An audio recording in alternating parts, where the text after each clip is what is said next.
ಓಂ ಪ್ರಕಾಶ್ ಕೊಲೆಯ ಬಗ್ಗೆ ಪುತ್ರ ಕಾರ್ತಿಕೇಶ್ನಿಂದ ದೂರು ದಾಖಲಾಗಿದೆ. ಪುತ್ರನ ದೂರು ಆಧರಿಸಿ ಎಫ್ಐಆರ್ ದಾಖಲಿಸಿಕೊಂಡಿದ್ದಾರೆ ಪೊಲೀಸರು. ಎಚ್ಎಸ್ಆರ್ ಲೇಔಟ್ ಠಾಣೆಯಲ್ಲಿ ಎಫ್ಐಆರ್ ದಾಖಲಾಗಿದೆ. ಈಗಾಗಲೇ ಪ್ರಾಥಮಿಕ ಹೇಳಿಕೆಯನ್ನ ಪೊಲೀಸ್ ಪಡೆದಿದ್ದಾರೆ. ಆರೋಪಿಗಳಾದ ಪಲ್ಲವಿ ಕೃತಿಯರಿಂದ ಪ್ರಾಥಮಿಕ ಸ್ಟೇಟ್ಮೆಂಟ್ ದಾಖಲಾಗಿದೆ.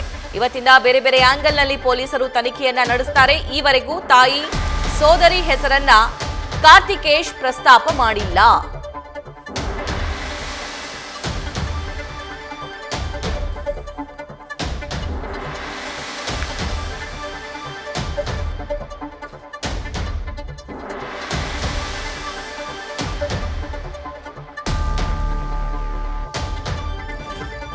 ಈ ವಿಚಾರದ ಬಗ್ಗೆ ಲೈವ್ ಡೀಟೇಲ್ಸ್ ಶಿವಕುಮಾರ್ ನೀಡ್ತಾ ಹೋಗ್ತಾರೆ. ಶಿವಕುಮಾರ್, ಓಂ ಪ್ರಕಾಶ್ ಕೊಲೆ ಪ್ರಕರಣಕ್ಕೆ ಸಂಬಂಧಪಟ್ಟಂತೆ ಕಾರ್ತಿಕೇಶ್ ಅವರು ಕಂಪ್ಲೇಂಟ್ ಕೊಟ್ಟಿದ್ರು ಕೂಡ ಅದರಲ್ಲಿ ತಾಯಿ ಮತ್ತು ತಂಗಿಯ ಹೆಸರು ಪ್ರಸ್ತಾಪ ಆಗಿಲ್ಲ. ಇದು ಕೂಡ ಅನುಮಾನಕ್ಕೆ ಎಡೆ ಮಾಡಿಕೊಡುತ್ತೆ. ಡೀಟೇಲ್ಸ್ ನೀಡೋದಾದ್ರೆ.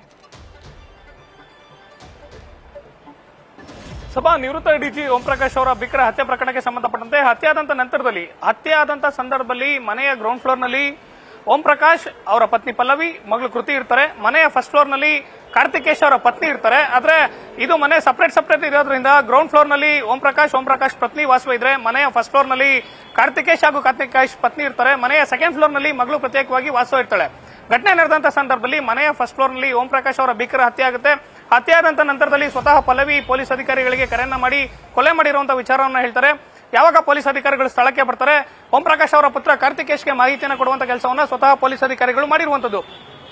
ಪೊಲೀಸ್ ಅಧಿಕಾರಿಗಳ ಮಾಹಿತಿಯನ್ನು ಆಧರಿಸಿ ಕಾರ್ತಿಕೇಶ್ ಸ್ಥಳಕ್ಕೆ ಬಂದಂತವರು ಕಾರ್ತಿಕೇಶ್ ದೂರನ್ನ ಕೊಡ್ತಾರೆ. ಆದ್ರೆ ಸ್ವತಃ ಇಲ್ಲಿ ಇನ್ನೊಂದು ವಿಚಾರ ಗಮನಿಸಬೇಕು. ಪಲ್ಲವಿ ಅವರೇ ಪೊಲೀಸ್ ಅಧಿಕಾರಿಗಳಿಗೆ ಕರೆಯನ್ನ ಮಾಡಿ ನಾವೇ ಚಾಕುವಿನಿಂದ ಹಿಡಿದು ಓಂ ಪ್ರಕಾಶ್ ಅವರನ್ನ ಹತ್ಯೆಯನ್ನ ಮಾಡಿದ್ವಿ ಅಂತೇಳಿ ಪಲ್ಲವಿ ಪೊಲೀಸ್ ಅಧಿಕಾರಿಗಳ ಮುಂದೆ ಸ್ಟೇಟ್ಮೆಂಟ್ ಅನ್ನ ಕೊಡ್ತಾರೆ. ಮತ್ತೊಂದ್ ಕಡೆ ಇನ್ನೊಬ್ರು ನಿವೃತ್ತ ಹಿರಿಯ ಐಪಿಎಸ್ ಅಧಿಕಾರಿಗಳ ಪತ್ನಿಗೆ ವಿಡಿಯೋ ಕರೆಯನ್ನ ಮಾಡಿ ಆಕೆ ಆಯಾ ಫಿನಿಸ್ಟಾ ಮಾನ್ಸ್ಟರ್ ಅಂತೇಳಿ ಹೇಳುವಂತದ್ದು ಸ್ವತಃ ಪತಿಯನ್ನ ಹತ್ಯೆ ಮಾಡಿರುವಂತಹ ವಿಚಾರವನ್ನ ಒಂದ್ ಕಡೆ ಪೊಲೀಸ್ ಅಧಿಕಾರಿಗಳಿಗೆ ಕರೆಯನ್ನ ಮಾಡಿ ತಿಳಿಸುವಂತ ಕೆಲಸ ಮಾಡ್ತಾರೆ. ಮತ್ತೊಂದ್ ಕಡೆ ಹಿರಿಯ ಪೊಲೀಸ್ ಅಧಿಕಾರಿಗಳ ಪತ್ನಿಗೆ ಕರೆಯನ್ನ ಮಾಡ್ತಾರೆ. ಆದ್ರೆ ಇಷ್ಟೆಲ್ಲ ಗೊತ್ತಿದ್ರು ಕೂಡ ಓಂ ಪ್ರಕಾಶ್ ಅವರ ಪುತ್ರ ಕಾರ್ತಿಕೇಶ್ ಪೊಲೀಸ್ ಅಧಿಕಾರಿಗಳಿಗೆ ನಿನ್ನೆ ಕಂಪ್ಲೇಂಟ್ ಅನ್ನು ಕೊಟ್ಟಿರುವಂತದ್ದು. ನಾನು ಮನೆಗೆ ಬಂದು ನೋಡಿದಂತ ಸಂದರ್ಭದಲ್ಲಿ ಮನೆಯ ಗ್ರೌಂಡ್ ಫ್ಲೋರ್ ನಲ್ಲಿ ನಮ್ಮ ತಂದೆ ಓಂ ಪ್ರಕಾಶ್ ರಕ್ತದ ಮಡುವಿನಲ್ಲಿ ಬಿದ್ದಿದ್ರು. ಅವರು ನಾನು ಬರೋಷ್ಟೊತ್ತಿಗೆ ಆಲ್ರೆಡಿ ಸಾವನ್ನಪ್ಪಿದ್ರು.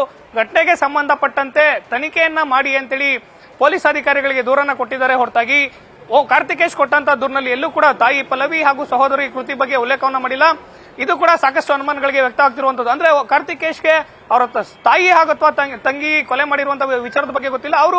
ಅವರು ಘಟನಾ ಸ್ಥಳಕ್ಕೆ ಬಂದಂತ ಸಂದರ್ಭದಲ್ಲಿ ಮನೆಯಲ್ಲಿ ಯಾವ ಪರಿಸ್ಥಿತಿ ಇತ್ತು ಆ ವಿಚಾರಕ್ಕೆ ಸಂಬಂಧಪಟ್ಟಂತೆ ಮಾತ್ರವೇ ಕಂಪ್ಲೇಂಟ್ ಕೊಟ್ಟಿದ್ದಾರೆ ಅನ್ನೋದು ಸದ್ಯ ಪೊಲೀಸ್ ಮೂಲಗಳಿಂದ ಬರ್ತಿರುವಂತಹ ಮಾಹಿತಿ. ಆದ್ರೆ ಪೊಲೀಸ್ ಅಧಿಕಾರಿಗಳು ಸಾಕಷ್ಟು ಆಯಾಮದಲ್ಲಿ ತನಿಖೆಯನ್ನ ಮಾಡಿರುವಂತದ್ದು.